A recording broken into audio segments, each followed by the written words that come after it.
Gente, voltamos aí com o segundo bloco deste Café com Drink de maio, super especial, sobre ser celíaco, com a Bárbara Fázio, advogada celíaca há 5 anos e há um ano atrás ela foi diagnosticada com lúpus. Vocês vão encontrar a Bárbara Fázio no Instagram. Aí é um perfil muito importante para quem quiser saber mais sobre a doença celíaca. Vocês vão encontrá-la, como eu falei, no Instagram, só digitar lá, @bafázio, Fázio com dois Es, ponto ser celíaco. E para quem não conhece, meu nome é Thalita, eu sou psicóloga dos gringos, também celíaca. Para quem não viu, eu aconselho muito a voltar no primeiro bloco que a gente explorou aí, né? Tentou explicar, mesmo para quem é leigo, o que que é ser celíaco, sobre a doença celíaca, sobre contaminação cruzada e sobre produtos aí que tem o glúten, né? O tão famoso e tão temido aí glúten. Então, eu tô tomando um café preto. Você também café preto, Bárbara? Pé preto. Uhum. Um cafezinho no café com drink. Então vamos lá. Bárbara, você relatou no Instagram que seus sintomas eles começaram a aparecer em 2018. Isso. Quais que foram esses sintomas?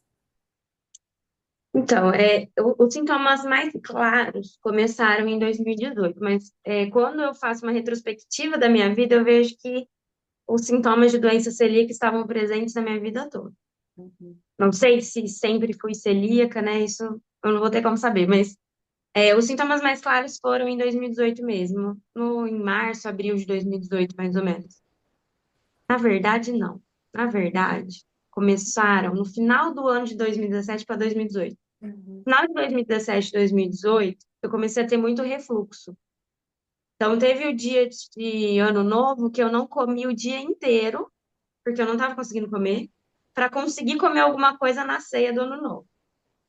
Então, ali já começou, mas eu não dei muita atenção. Achei que era um problema de estômago mesmo, porque eu sempre tive. Mas em março, mais ou menos, de 2018, março ou abril, eu comecei a ter muita dor abdominal, diarreia, que intercalava com o intestino preso. Então, tinha época que eu tinha diarreia e tinha época que eu ficava dias e dias sem ir ao banheiro. Então, esses foram os sintomas que me fizeram procurar mais um gastro. E nas outras vezes eu até deixava para lá, tomava remédio por conta mesmo. Mas esses sintomas foram os que deixaram mais claro que tinha alguma coisa errada acontecendo com o intestino, porque eu sempre achei que era o estômago. Mas ali eu percebi que não, que era o intestino. E foi aí que eu comecei a busca por descobrir o que era.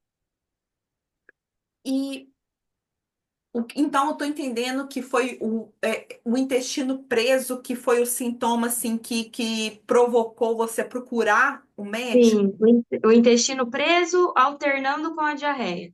Ok. Percebi que alguma coisa não tava certa aqui. E demorou assim muito tempo para você entender que isso, né? Porque diarreia e intestino preso são coisas assim. Não vou falar, né, normais, eu nem gosto muito dessa palavra, mas são coisas assim que acontecem com toda Sim, pessoa, né? sim, Foi a partir do momento que eles começaram a ser mais intensos, ou começou a ser mais sim. frequente, o que além do sintoma, qual outro sinal que te levou assim a buscar uma ajuda médica? Há um ano antes de eu começar a ter esses sintomas, eu comecei a perceber que de um mês para o outro, meu peso aumentava significativamente. Tipo, 3 quilos no mês eu ganhava. E eu sempre fui de comer, assim, certo, com glúten, mas eu comia certo. Eu fazia atividade física, não tinha justificativa para eu estar ganhando peso. Então eu comecei a procurar médico por conta do peso. E aí uma dos médicos olhou e falou: Ah, mulher engorda mesmo.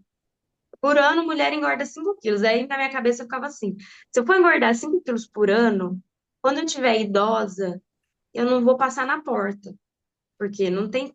Não tem sentido, gente, falar que a pessoa vai engordar 5 quilos por ano, que é normal. Não é normal. Principalmente se você toma os cuidados, né? Com a alimentação, faz atividade física, enfim. Mas nesse período, depois de iniciar esse inchaço, que eu não tinha explicação, eu comecei a ter muita diarreia. E era assim, eu ficava a semana inteira com diarreia. Podia comer arroz e frango, e me dava diarreia. Aí na outra semana, eu passava a semana inteira sem ir no banheiro. E isso foi acontecendo por muito tempo. Sei lá, acho que uns 2 meses. E aí eu falei, não, isso aqui não tá normal, porque aí eu comecei a ter dor. E aí a minha barriga não podia encostar em mim. Se encostasse na minha barriga, apanhava. Porque doía muito, muito de encostada. Eu não conseguia pôr calça. A calça me incomodava. O botão da calça parecia que estava apertando no lugar que não podia. E aí foi por isso que eu procurei ajuda médica, com Uhum. gasto. E como que foi esse processo de você fechar esse diagnóstico? Foi difícil. O primeiro médico que eu fui foi quando eu comecei a ter essas dores abdominais mais intensas. Teve uma manhã que eu acordei para trabalhar, na época foi antes da pandemia, né? Então eu trabalhava no escritório e eu acordei para trabalhar e eu não conseguia levantar da cama, porque eu não conseguia esticar a barriga. Eu ficava curvada. E aí eu liguei para minha mãe, eu já era casada, liguei para minha mãe e falei: "Mãe, pelo amor de Deus, liga no saque do convênio, vê se você consegue conseguir uma consulta de emergência no gastro, porque eu não tô aguentando, eu não tô suportando." E eu já estava passando muito mal, eles sabiam. Já fazia, como eu disse, uns 2 meses que eu estava nessa de diarreia, de constipação e dor. Mas esse dia foi a dor pior. Aí minha mãe tentou, não conseguiu, claro, que convênio, né? E aí, sem me avisar que ela estava pagando, ela marcou o médico do convênio. Para o convênio ele não tinha consulta, mas para o particular ele tinha. Então ela marcou o particular, pagou a consulta para eu ir. E é um médico que aqui na cidade é conhecido até. Então eu fui nessa consulta no mesmo dia. Cheguei lá, ele olhou para mim, eu expliquei, né, o que eu tinha. Aí ele mediu febre e falou: "Olha, sua temperatura tá alta você não chegou a estar com febre, mas não tá normal. Acho que devia estar uns 37,8 por aí." Ele falou: "Não tá normal. Vamos lá que eu vou te examinar." Aí apertou minha barriga, né? Eu falei onde doía e tal. Ele falou: "Você tem síndrome do intestino irritável." A primeira vez que ele me viu, ele não pediu exame nenhum. Endoscopia, colonoscopia, nada em sangue. Ele já bateu o martelo que era síndrome do intestino irritável. E me orientou a tirar o glúten, a lactose, o leite, né, por completo, e o açúcar. Ele falou: "Eu vou te encaminhar aqui para nutricionista, que ela vai te ajudar a retirar esses alimentos." Aí eu fui na nutricionista, retirei tudo e vi uma melhora. Passou um tempo aí, 1 mês mais ou menos, que eu já estava um pouco melhor. Ela falou: "Olha, agora a gente começa a reintroduzir os grupos alimentares." E o primeiro foi o glúten. Quando ela introduziu o glúten de novo, eu achei que eu ia morrer, de tanto que eu passei mal. Eu fiquei muito mal. Aquelas dores voltaram 3 vezes piores. A diarreia e a constipação, nem sei quantas vezes piores. Piorou demais. Aí eu voltei na nutricionista, falei: "Olha, não tá dando para comer glúten. O que que eu faço?" Aí ela falou: "Ah, você deve ser intolerante. Então vamos tirar." E assim eu fiquei. Só que ainda assim, mesmo tirando o glúten, como eu não cuidava da contaminação cruzada, eu ainda comia no shopping. Tipo, eu ia no shopping, pedia um arroz, um franguinho grelhado com feijão. Não comia algo feito com farinha, mas eu comia coisas feitas junto com as coisas de farinha. E vai saber o que que punha no feijão também, né? De tempero, essas coisas. Então eu não me atentava a rótulo e eu continuei passando mal. Menos, mas passava mal. Eu falei: "Mas isso não tá normal, porque mesmo sem o glúten eu tô passando mal." E aí eu comecei a pesquisar na internet, né? Tipo, o que que eu podia fazer no glúten, o que que era essa síndrome do intestino irritável, porque na minha cabeça eu tinha síndrome do intestino irritável. Procurei vários médicos, fiz endoscopia não sei quantas vezes, e falavam que não era nada. Aí um dia eu falei pra minha mãe, falei, eu vou procurar um médico do intestino específico. Vou num proctologista. E fui. Cheguei lá e falei pra ele, olha, eu tenho uma dor do lado esquerdo. Parece que tem um dedo apertando meu intestino. Não pode encostar na minha barriga. Eu não sei o que é. A primeira resposta dele foi: ah, isso é sintoma de câncer de intestino. E eu sozinha na sala de consulta, saí de lá acabada. Eu falei, só me falta essa agora. Desesperei, né? Aí ele pediu a colonoscopia. Aí tem o preparo da colonoscopia, né? Que eu falo que o problema da colonoscopia não é o exame que você dorme, é o preparo, misericórdia. E no preparo, um dos remédios, depois eu descobri que tinha glúten. Então eu estava mal por conta do preparo, e quando acabou o exame, eu passei dias mal, dias, e não entendia por quê. Aí chegou maio, mês de maio, assim, de 2018, eu estava passando mal, meu pai sabia, né, de tudo que eu estava enfrentando. E aí um dia eu cheguei na casa da minha mãe, ele olhou para mim e falou: Bárbara, eu vi na rua um pessoal com uma camisa verde, tinha um desenho de intestino e estava escrito maio verde. Eu acho que é alguma doença de intestino. Dá uma pesquisada, às vezes tem alguma coisa a ver com o que você sente. E foi assim que eu ouvi a primeira vez falar de doença celíaca. E aí eu pesquisei na internet, doença celíaca, a hora que eu li, eu falei, sou eu, é isso que eu tenho, eu descobri. E aí eu comecei a ir nos gastros do convênio e eu falava assim, olha, eu acho que eu sou celíaca. Só que eu estava muito inflamada, eu estava 15 quilos acima do meu peso. Então, quando eu chegava no consultório e falava, eu acho que eu sou celíaca, os médicos riam e falavam assim, imagina, celíaco é desnutrido. Você estaria muito abaixo do peso. Você não pode ser celíaca.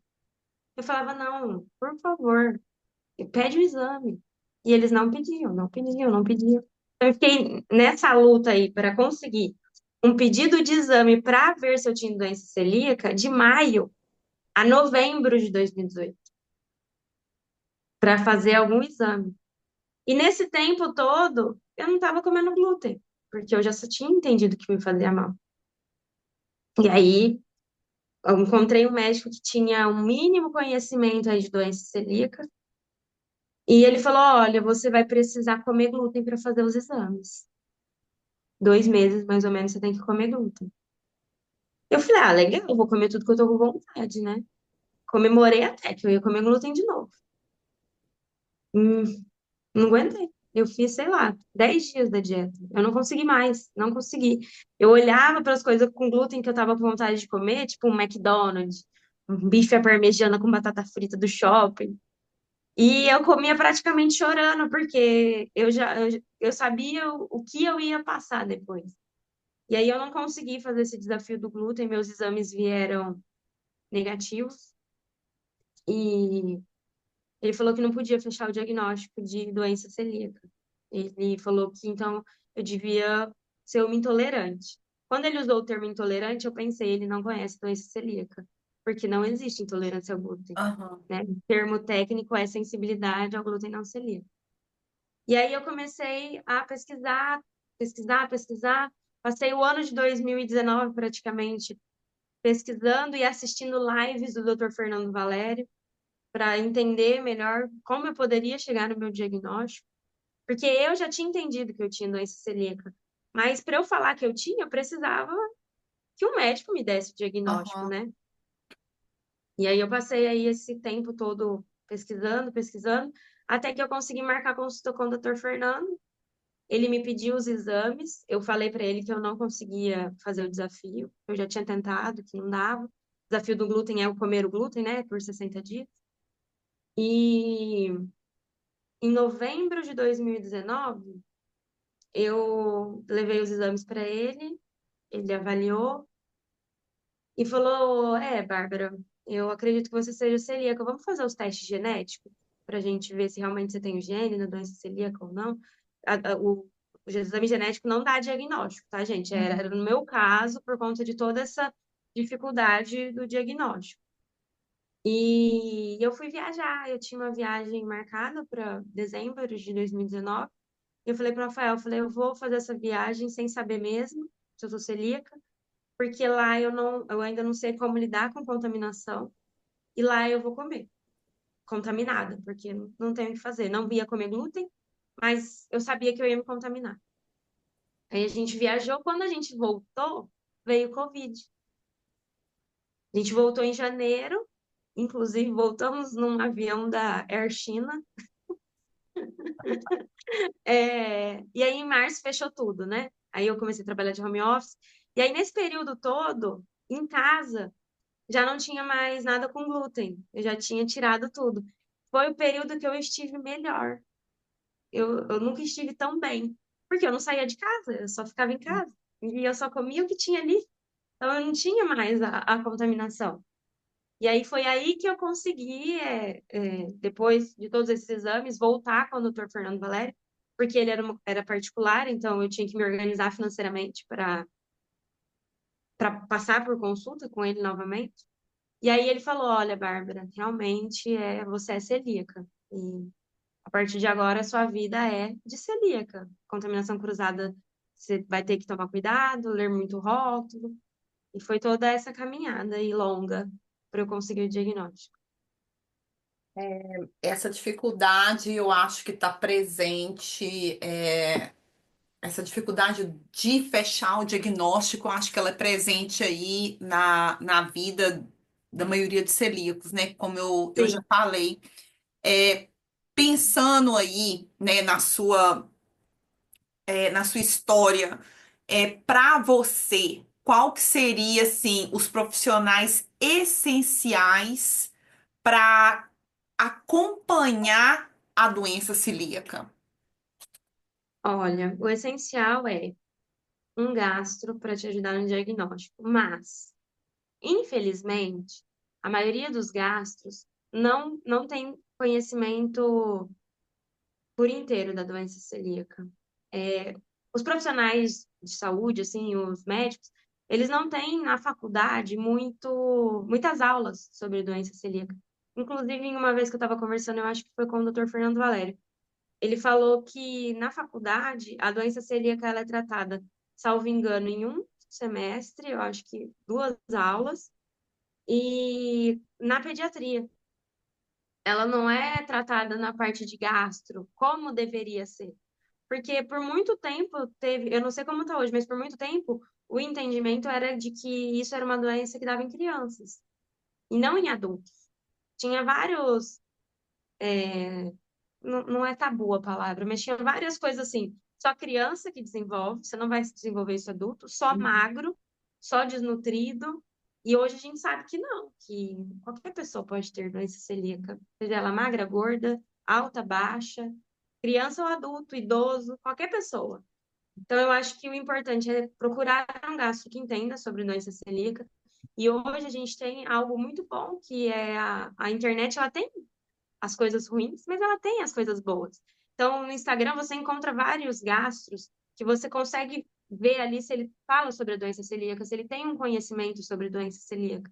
Então, a gente tem aí o Dr. Fernando Valério, que tem vários conteúdos no Instagram dele falando sobre doença celíaca. Tem a doutora Daniele, que é lá de Curitiba, que também tem muito conteúdo sobre doença celíaca.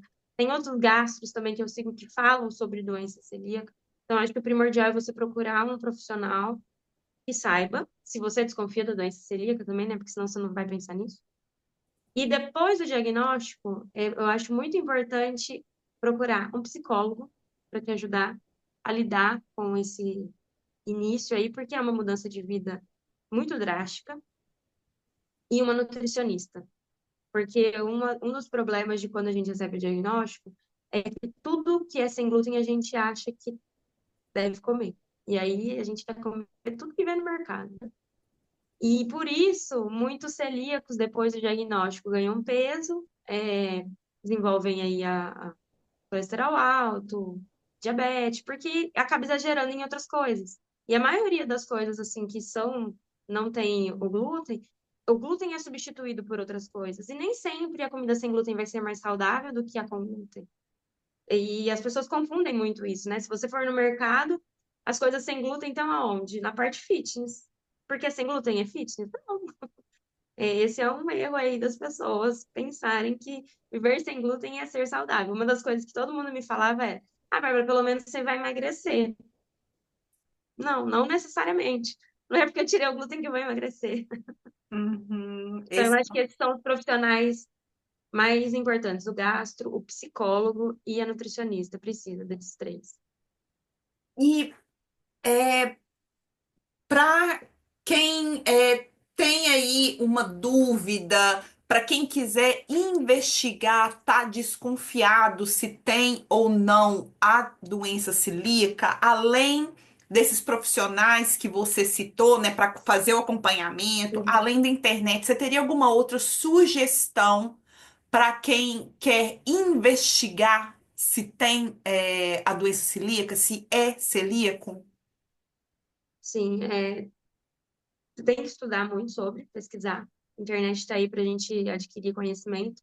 E, infelizmente, o celíaco, ele precisa, ou felizmente, o celíaco precisa entender a condição. E se você está desconfiando que você tem, pesquise sobre, entenda sobre a doença celíaca. Para quando você chegar no médico e falar, olha, eu estou desconfiado que eu sou celíaco, você sabe explicar para ele por quê. Porque eu sinto isso, porque eu sinto isso. Você tem que ser claro.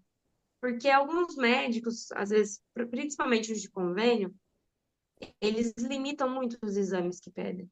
Então, eu acho que uma das coisas mais, assim, importantes é você saber dizer o porquê que você acha que você tem a doença celíaca. Eu acho que isso é até triste, porque o médico que tinha que te dizer isso, o médico que tinha que falar, olha, eu suspeito que você tem a doença celíaca, mas infelizmente não é assim. Então a gente tem que saber se explicar os sintomas com detalhes. Então, olha, eu tenho constipação e alterno com diarreia, ou eu só tenho diarreia, ou eu só tenho intestino preso. E saber detalhar para ele, olha, quando eu como o glúten, eu percebo que eu sinto tal coisa de diferente. Eu percebo que eu tenho dor de cabeça. Ser bem claro, assim, ao informar os sintomas, né? Que você sente. Prestar atenção quando você come algo com glúten, se você tem algum sintoma. Uma coisa que ajudou muito foi anotar. Então, eu anotava, olha, de manhã eu tomei uma xícara de café, eu comi uma tapioca e eu comi com queijo. Aí eu percebia se naquele dia eu tinha tido algum sintoma. Aí no outro dia eu coloco alguma coisa com glúten, comi um pão de manhã. Naquele dia eu senti alguma coisa diferente e ia anotando. E assim, o mais importante, por mais que você tenha certeza que é o glúten que está te fazendo mal, não tire antes de fazer exame, gente. Isso atrasa muito o diagnóstico, isso impede que tenha um diagnóstico certo. Isso me atrapalhou, assim, 90% em receber o diagnóstico. E se você puder, assim, considerando aí a sua história, a sua jornada para fechar o diagnóstico de doença celíaca, você conseguiu apontar, né, digamos aí, um buraco, né, na questão da formação do médico, né? Sim. Que é isso aí que você mencionou, né? A gente não sabe, assim, eu particularmente não Aham. sabia dessa informação, mas além digamos aí, dessa falha na formação do médico, né, ou do gastro. Qual outra coisa que você poderia sugerir, se você pudesse sugerir alguma coisa para facilitar esse processo do diagnóstico? Olha, eu, sinceramente, eu acho que os médicos precisavam se atentar mais com a doença celíaca, porque é, eles têm muito na cabeça de que a doença celíaca é uma doença que afeta só o intestino. E não é, ela é uma doença sistêmica. Ela pode afetar qualquer parte do corpo. Existem celíacos que não têm sintoma nenhum gastrointestinal. Nenhum. Uhum. E essas pessoas acabam atrasando o diagnóstico e talvez tendo complicações graves porque não tiveram um olhar para isso. Se você tem um paciente com enxaqueca, que você já deu todos os remédios, a enxaqueca dele não melhora. Por que não investigar a doença celíaca? A doença celíaca ela afeta a parte neurológica. Se você tem um paciente que tem convulsões e não tem causa aparente, causa neurológica, não aparece nada. Investiga a doença celíaca. A doença celíaca pode causar isso. Então, Uhum. tem várias coisas que estão ligadas à doença celíaca que, infelizmente, os médicos ou não têm conhecimento, ou não sei se não têm interesse em falar sobre, em conhecer. Na verdade, eu acho que é mais falta de informação mesmo. Eu acho que na faculdade, mais uma vez, eu não sei como está hoje isso, né, nas faculdades de medicina, se algo mudou em relação a isso, mas a gente sabe que antes não tinha tanta informação sobre doença celíaca na formação do médico, então acho que por falta de uma divulgação, de falar sobre a doença celíaca, acaba prejudicando. Então, assim, o que poderia ajudar a um diagnóstico ser mais rápido é a classe médica, toda a área da saúde, ter mais conhecimento sobre doença celíaca. Saber que a doença celíaca ela pode afetar qualquer órgão do corpo, ela pode afetar qualquer parte do corpo. Às vezes, uma dor na lombar que você não sabe o que é, pode ser uma inflamação da doença celíaca, sei lá, qualquer coisa pode ser a doença celíaca. Hoje eu brinco que todo mundo que me fala algum sintoma, eu fico pensando, pode ser doença celíaca. Porque a gente sabe que pode, sabe? Mas, infelizmente, é algo que a gente sabe que melhoraria o diagnóstico. A gente tenta ajudar trazendo informação, mas a gente também precisa que a área da saúde olhe para a doença celíaca.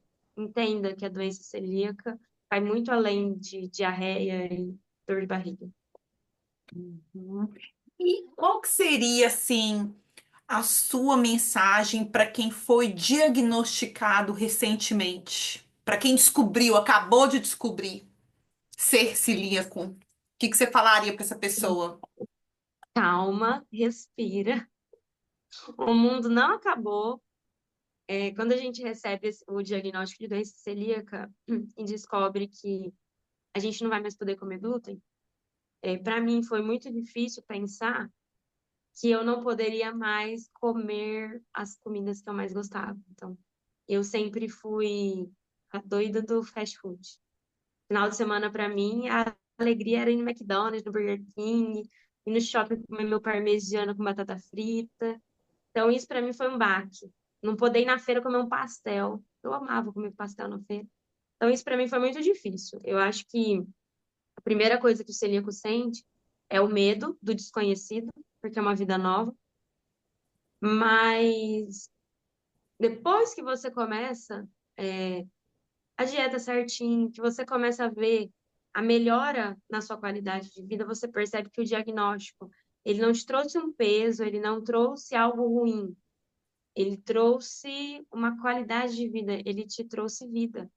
Porque Uhum. eu não considero que antes de descobrir o que eu tinha uma vida boa. Eu comia o que eu queria? Comia, mas eu vivia em hospital. Eu vivia passando mal. Hoje, mesmo com as minhas restrições, eu vivo muito melhor. Por mais que às vezes venha assim, isso que eu quero deixar bem claro.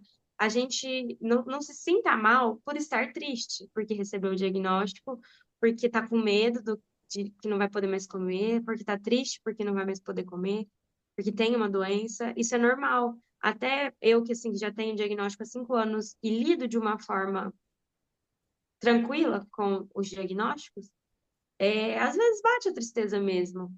Para mim, às vezes bate tristeza quando eu tenho algum casamento, por exemplo.